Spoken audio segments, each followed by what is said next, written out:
how much, and Doug kind of laid out the case, but how much headway do you think he's making? Is it realistic at all? Because some people say that his candidacy would be DOA. Yeah, a lot of people say that, and a lot of people still believe that. But the fact that Mike Pence is taking this stage and inserting himself, something that was a huge question months ago, if Mike Pence was going to embrace this role within the Republican Party, and he's decided to do it.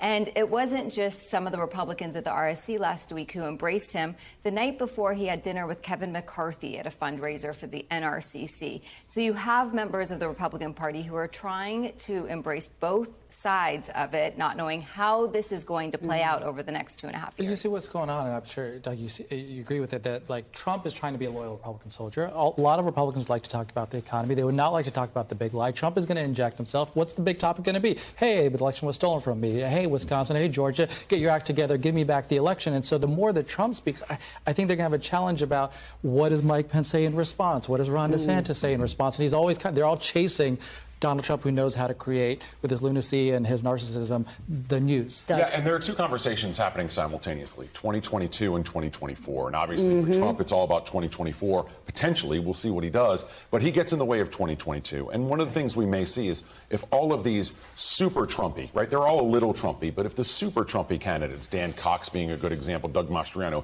if they lose, there's going to be blame laid at Donald Trump's feet. And that's really important for the party if they're going to move forward. If they win, there's going to be blame laid all over the place, including at Democrats. Yeah, I think that's such a significant point. I mean, Faiz, do Democrats run the risk of underestimating some of these candidates? You think about a Doug Mastriano, who, you know, a couple of months ago, a lot of people didn't think had a real chance at winning. And now he's coming up in the polls. Kristen, the issue is turnout. It's just, it's a fundamental turnout question. If you look at the Democratic base, if people showed up, we'd be fine. However, you see the collapse of young people within the Democratic Party. You even see some moderates moving in a different direction, independents. So I think if you had the regular turnout, even of a midterm in 2018 when Trump was obviously president, that was a very high turnout. Democrats would be fine. Yeah. However, you look at even the primaries thus far, there's been low turnout across the board, and that should be concerning to all Democrats. Let me ask you guys about the economy, because you had these fascinating comments from Janet Yellen with Chuck on Sunday, basically saying, look, even if we see 2 straight quarters of contraction, it's not a recession, because economists, real economists, take in a range of different factors, including and especially the labor market.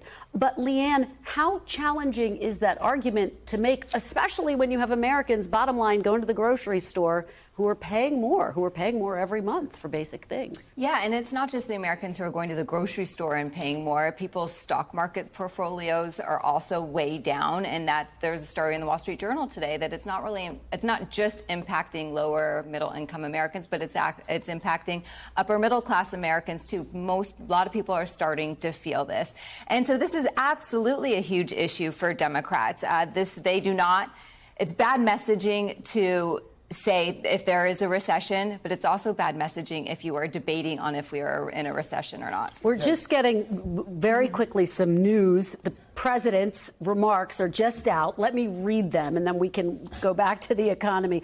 Let me read a little bit about what he says. President Biden says, for 3 hours, the defeated former president, United States, watched it all happen, meaning January 6th, as he sat in the comfort of the private dining room next to the Oval Office while he was doing that. Brave law enforcement officers are subjected to the medieval hell for 3 hours. Now, this is a rough log. So he also says the police were heroes that day. Donald Trump lacked the courage to act. The brave women and men in blue all across this nation should never forget that. You can't be pro-insurrection and pro-cop. You can't be pro-insurrection and pro-democracy. You can't be pro-insurrection and pro-America. Faiz, how compelling are those? And it's facts from the January 6th commission. And so now what does Trump say in response? He's dragged Trump into a Biden versus Trump debate about, are you for the cops? So how are you for the cops? Why did you let your people just storm the Capitol without saying anything, without even coming out in defense of the brave men and women who were trying to defend that Capitol? Go ahead. Your turn, Donald Trump. When this conversation started, we knew that he was going to say something. But, Doug, now we have the substance of what he is saying. He's going after Trump directly.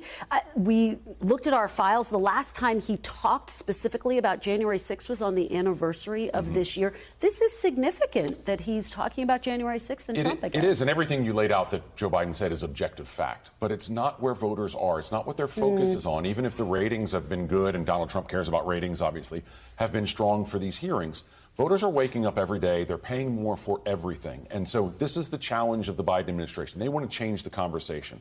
And they still want to talk about the economy. So if they're saying gas prices are down 50 cents over the last 6-8 weeks, okay, that's sort of good news, but they're still $1.30 higher than they were when Biden came in. And that is a very difficult place to message. It's a smart point, Leanne. But Biden could also be anticipating a potential Trump announcement before the midterms. And so the more he starts talking about Trump now, he's actually setting Trump up for entering the race. Yeah, and I think that the question is, how do you walk that fine line? Because, Faiz, as Doug is saying, Democrats' strongest point may be the economy. You have former Vice President Mike Pence saying, if we're talking about the past, we're losing. Yeah. Well, they need an economic message going into this midterm. The Democrats And you do. still don't think they have one? No, it's clear they don't. I mean, and you look at the approval ratings of Biden on the economy, they're really difficult right now. And so I look at the working class agenda issues that were before Congress. It's shrunk because of Joe Manchin, right? The reconciliation package has moved this way. Why wouldn't it be going this way? Why wouldn't you be talking about windfall profits tax? Why wouldn't you be talking about another stimulus if you were a Democrat? I don't quite understand it. Why wouldn't you be saying, hey, working class people need our help. Let's get out there and provide something. We have the bite. I'm going to play it, and then we'll get more reaction. Here's the bite from the president. Police were heroes that day. Donald Trump lacked the courage to act. The brave women and men in blue all across this nation should never forget that. You can't be pro-insurrection and pro-cop. You can't be pro-insurrection and pro-democracy. You can't be pro-insurrection and pro-American. Guys, we're basically out of time, but just one line each reaction. I mean, Biden is trying to set the comparison between him and Trump. Not just set the comparison, but bait him into it. The best thing that can happen for Democrats is a Donald Trump announcement. Nothing drags more passion out of the president than Trump, and you kind of see it there. That's a good thing for Joe Biden. You guys were an awesome panel. Thank you for rolling with all the punches, Leanne, Faiz, and Doug. Really appreciate it. Great conversation. Thanks for watching our YouTube channel. Follow today's top stories and breaking news by downloading the NBC News app.